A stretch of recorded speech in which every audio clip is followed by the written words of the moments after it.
What's up everybody, and today we're going to be going ahead and taking a look at the EagleTec KG011 and trying to figure out if we can answer the question, is it worth buying a $40 mechanical keyboard? Or can we get by with the mush membrane keyboards until we feel like jumping in and spending $80 or $100 or even $250 on a keyboard? And we'll explore that in this video. First, a quick bullet point list of what the KG011 is and kind of how it gets where it is. It is a very budget, $40-ish fully mechanical keyboard that has Cherry MX clone switches. They're blues, but they use the same Cherry stem. More on that later. But it is a white keyboard with a aluminum deck, so a silver aluminum look on it with the white, and it also has a very, very bright blue backlight on it. Now, I personally really like it. That's why I went with that instead of spending the extra, I think, $10 for an RGB version that they have. But I also wanted the white and silver aesthetic, which I can't remember if you can actually get on with the full RGB. And so starting off, I wanted to go ahead and talk about the actual physical build and the feel of the keyboard. Now, it uses Cherry MX blue clone switches. With that being said, though, they do feel a whole lot, not a whole lot, but they feel a bit heavier. Like the actuation, it takes more force than, say, my old Razer Tournament Edition that has actual Cherry MX blue switches in it. Now, those are old and might be a little on the worn out side now, so I don't have an accurate comparison necessarily for a new-to-new scenario. What I can tell you is that there is basically zero flex in the deck at all. It feels very well, like there's no twist to it on it, and there's not a whole lot of compression in the middle when pressing down even rather forcefully. Now, that might be part of the way the aluminum plate or the actual deck itself the aluminum part of it is ridged and helps maybe triangulate it a little bit better, that type of thing, because when you're actually typing on it, it does feel hollow.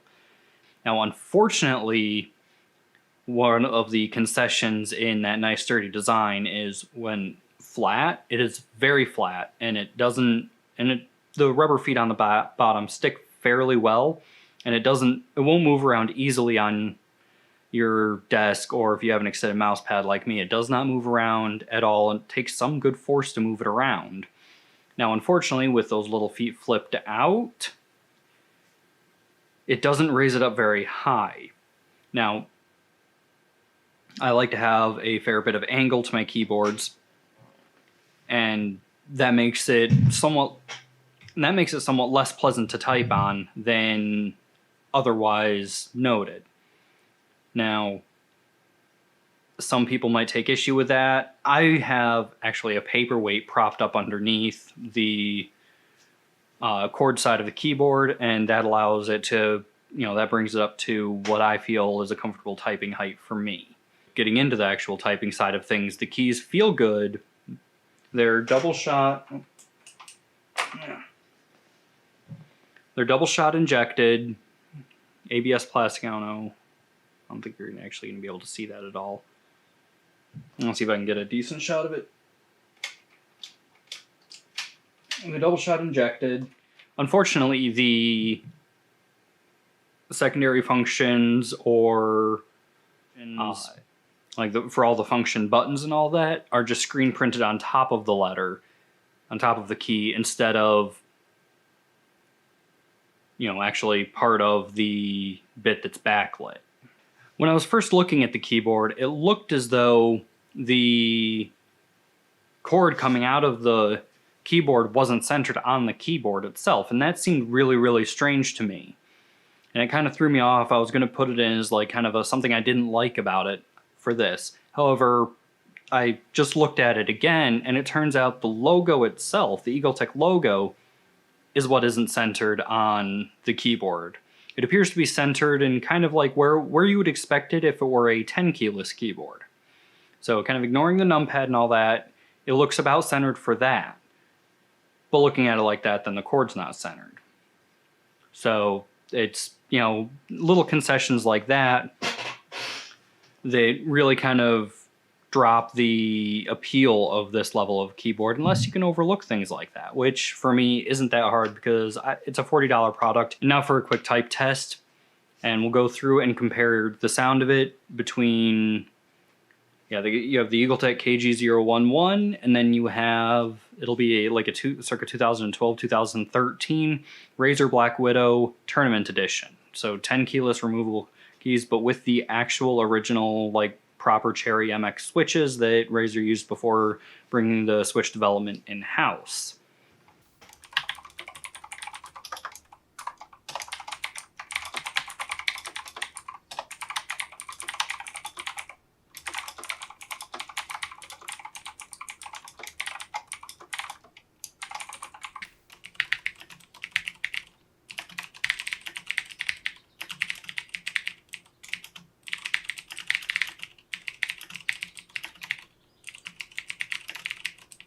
And as you probably heard through the type test, there is a there's like a hollow ring to the keyboard when you bottom out the keys, and you hear the same thing if you tap the bottom of the keyboard, and you're not even typing, you just tap the bottom of the keyboard, you can hear it like reverberate around. Like, and I'm not sure if that's just because the keyboard is completely hollow and it's got that aluminum plate and it just creates a sound box, that type of thing, but it is a fair bit noisier, almost obnoxiously.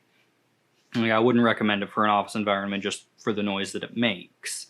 With that out of the way, I do want to go ahead and say that where the Razer switches feel very comfortable, they're linear with a noticeable actuation point, the KG011 does not have quite the same feel. The keys are heavier. They're not mushy, but there's a definite resistance to them, and it makes them feel very heavy in comparison to the Cherry MX Blues on the Razer. With that being said, though, it is not in any way, shape, or form an uncomfortable typing experience, and it has still a lot less actuation force required than your standard membrane-based keyboard. For my final thoughts on this keyboard, I will go ahead and say that for, between $40 and $45, I don't think on the market it can really be beat. I mean, for the same price, you're getting the membrane or mecha membrane keyboards, the mechanical feel keyboards from any of the bigger companies. I don't think you could necessarily beat the $40 to $45 for this, especially if you're dead set on having a mechanical keyboard.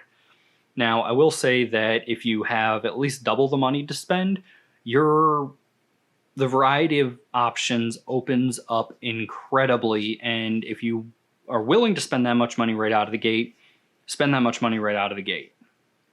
It will be a vastly superior experience. You'll get better support, maybe some macros, at the very least some sort of software to use that you can maybe program in some of your own macros for, and go from there. So the feature set's definitely increased at the next level up. The problem is the gap is fairly significant between this and the next level up. If anybody wants to see me take this keyboard apart and see if I can figure out what the hell makes it so noisy to type on, let me know down in the comments below, and I'll make a video just about that. Hit the subscribe button, or check out, where are they? Here and maybe here. I'll have YouTube tell me or tell you what videos you ought to watch. And until next time, enjoy your life.